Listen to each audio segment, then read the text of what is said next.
Hello दोस्तों, मेरा नाम प्रिया है। और जो लोग मुझे नहीं जानते हैं तो क्या बोलूँ मैं। फिर से शुरू करते हैं, ठीक है। हेलो दोस्तों, तो आई होप आप सब लोग बहुत अच्छे होंगे, बहुत खुश होंगे। और अभी ये जो सब सिचुएशंस चल रही हैं हमारे भारत में, बहुत टफ टाइम चल रहा है। मैं इतनी ज्ञान क्यों दे रही हूँ मैं ज्ञान?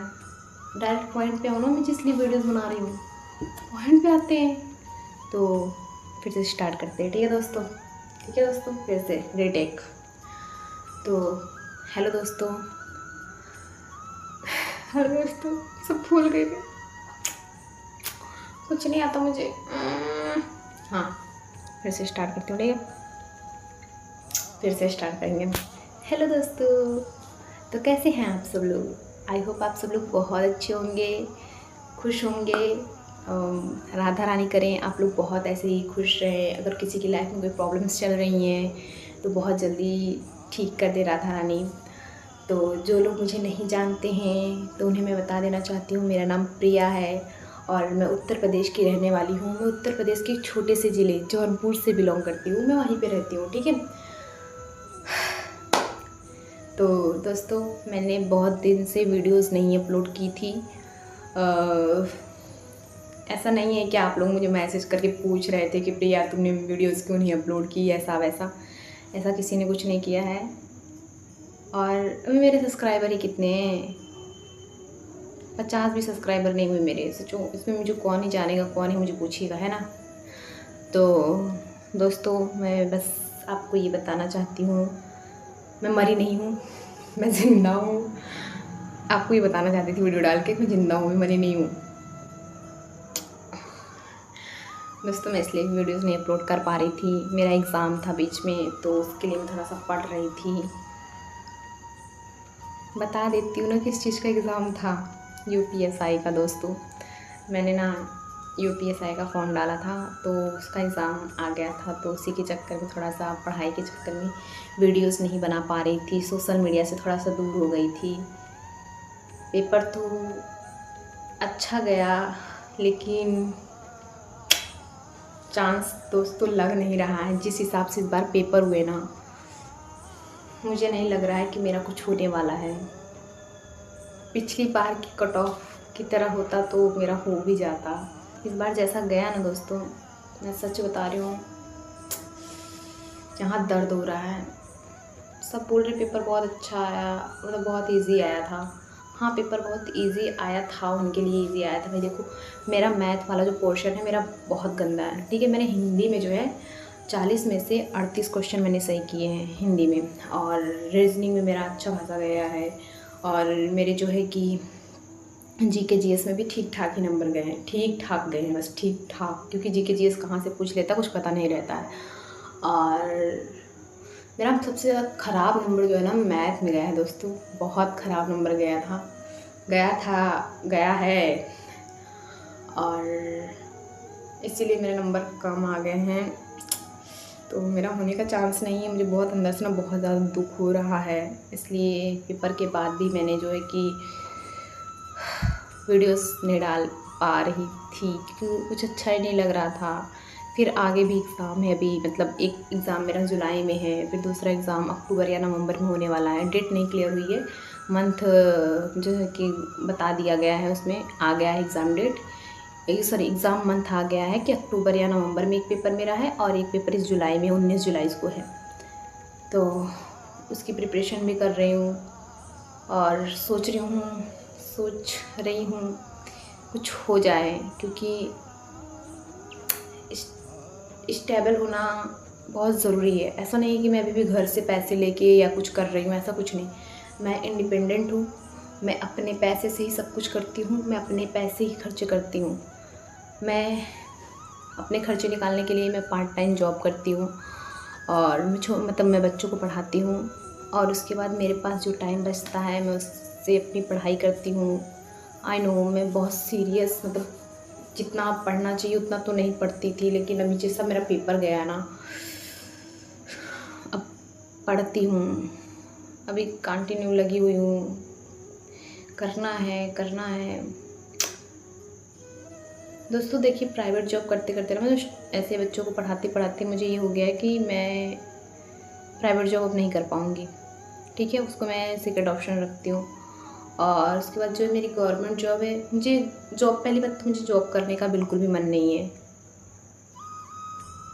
बस मैं चाहती हूँ, कुछ लोगों को मैं साबित करना चाहती हूँ कि मैं भी कुछ कर सकती हूँ अपनी लाइफ में।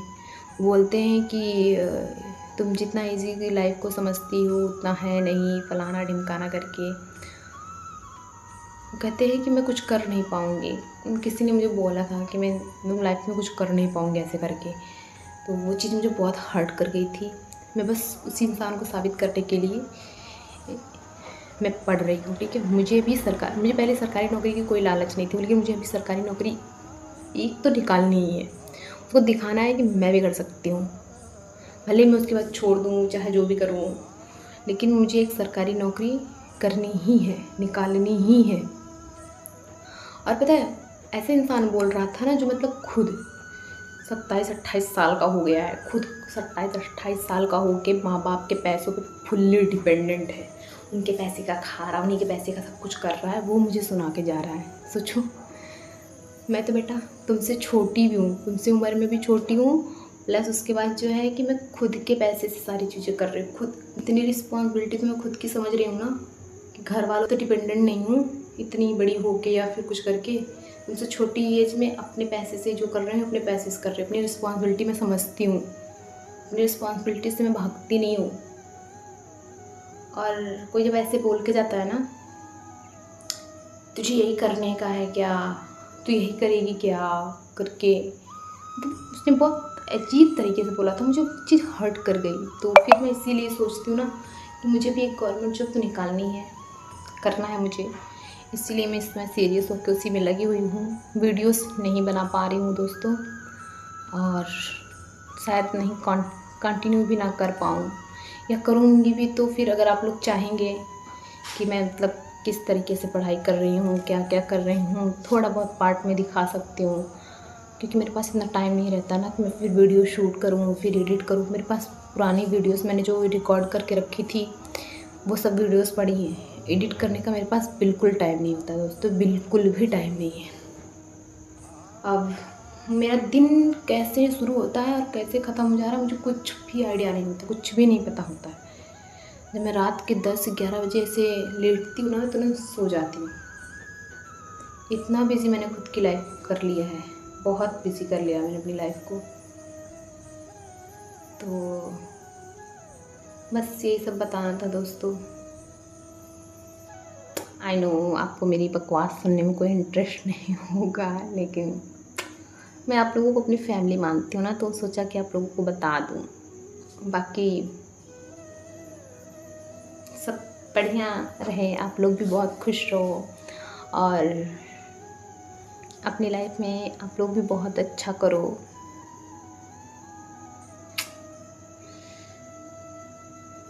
बाय बाय दोस्तों, मुझे समझ में नहीं आ रहा मैं क्या बोलूँ करके, तो बाय बाय, बाद में वीडियोस बनाऊँगी। बाय बाय, ध्यान रखिए अपना, take care, bye, love you दोस्तों, बाय बाय। दोस्तों, सक्सेस होने का क्या यही मतलब होता है? मुझे आप लोगों से बस यही बात पूछनी थी कि सक्सेस होने का क्या यही एक मतलब होता है कि आप एक गवर्नमेंट नौकरी करो तभी आप माने जाओगे कि आप सक्सेस हो? क्योंकि मुझे ऐसा नहीं लगता। मुझे ऐसा लगता है कि सबके लिए सक्सेस होने का जो डेफिनेशन होता है वो अलग अलग होता है। सब अलग अलग चीज़ें सोचते हैं, सबके लिए सक्सेस अलग अलग मतलब उससे डिफाइन होती है। मतलब अच्छा पैसा हो तुम्हारे पास, अच्छा नौकरी हो, वगैरह वगैरह, यही सब सक्सेस की पहचान थोड़ी ना हो सकती है। किसी के लिए किसी दलदल से बाहर आना उसकी सफलता होती है, किसी के लिए जो है कि अच्छे अच्छे खाने खाना उनकी सफलता होती है, किसी को घर बना लेना ही सफलता उसकी लगती है। ये सब मोटिव उनके लिए होते हैं ना, सबके लिए। किसी के लिए खुली हवा में सांस लेना उसकी सफलता होती है। तो सबके लिए सफलता का अलग अलग डिफिनेशन होता है। तो किसी मतलब जैसे मान लो अगर कोई इंसान सक्सेस नहीं हो पाता है तो क्या उस चक्कर में अपनी प्राण त्याग देगा? अभी जैसे कि एक हुआ था, अभी आया था न्यूज़ में कि किसी लड़के ने ही वो पेपर में लिखा कि माँ मैं दरोगा नहीं बन पाऊँगा, इसलिए उन्होंने सुसाइड कर लिया था। अभी जल्दी की न्यूज़ है। तो मत करो आप लोग ऐसा, ठीक है? एक नौकरी से बढ़ के आपका जीवन है, कुछ और कर लेंगे, कुछ अच्छा ही कर लेंगे, जान नहीं देना होता है। और भगवान श्री कृष्ण ने भी कहा है कि अगर वो आपको मनुष्य रूप दे रहे हैं और इस मनुष्य रूप में आप हार मान के खुद आत्महत्या कर लेते हो, देह त्याग करते हो, तो सबसे बड़ा पाप वही है। आप उनकी दी हुई ज़िंदगी का अपमान कर रहे होते हो। तो प्लीज़ ऐसा कुछ भी ना करें आप लोग, ठीक है? ज़िंदगी में उतार चढ़ाव आते रहेंगे, जाते रहेंगे। ज़िंदगी है यार, सबकी ज़िंदगी खुशी खुशी नहीं बीत सकती है। सबकी क्या किसी की लाइफ में खुशी नहीं हो सकती? मतलब ज़िंदगी ना एक बार ऐसे ऐसे ऐसे ऐसे उतार चढ़ाव आते। अभी सीधी ज़िंदगी रहे, किसी को नहीं अच्छा लगेगा। किसी की ज़िंदगी में खाली दुख दुख, किसी की ज़िंदगी में खाली खुशी खुशी, अच्छा ही नहीं लगेगा। ज़िंदगी जीने का कोई मज़ा ही नहीं आएगा। थोड़ा उतार फिर चढ़ाव, फिर उतार फिर चढ़ाव, फिर उतार फिर चढ़ाव, ऐसे मज़ा आता है। और आपको बहुत सी चीज़ें सीखने को मिलती है इससे, बहुत सी चीज़ें आप जानते हो और वही आपकी नॉलेज होती है जो आप दूसरों को दे रहे होते हो फिर, है ना? तो कभी भी अपनी ज़िंदगी से हार मत माने, किसी चीज़ को अपने ऊपर इतना हावी मत होने दे, चाहे वो इंसान हो, चाहे कोई चीज़ हो, चाहे कुछ भी हो, ठीक है? अपने आप को अंदर से खुश रखो। अरे ठीक है, नहीं हुआ, कर लेंगे, कर लेंगे। भगवान पे ट्रस्ट रखिए और खुद पे ट्रस्ट रखिए, आप ज़रूर जीवन में कुछ न कुछ बहुत अच्छा करेंगे, ये मेरा विश्वास है। क्योंकि आप श्री कृष्ण के भरोसे रहोगे तो आपको कभी हारने नहीं देंगे। मैं बस इतना सा जानती हूँ और मैं इतना ही मानती हूँ। बाकी तो जो कर्मों में लिखा है, जो आपको मिलना होगा वही मिलेगा आपको, ठीक है? प्रेमानंद महाराज भी कहते हैं अगर आपके नसीब में नहीं है कोई चीज़ तो आप कितना भी सर पटक लेंगे वो आपको नहीं मिलेगी, और अगर आपके नसीब में है कोई इसको कितना भी छीनने की कोशिश करेगा, छीन नहीं पाएगा। तो राधे राधे, अपना ध्यान रखें, बाय बाय।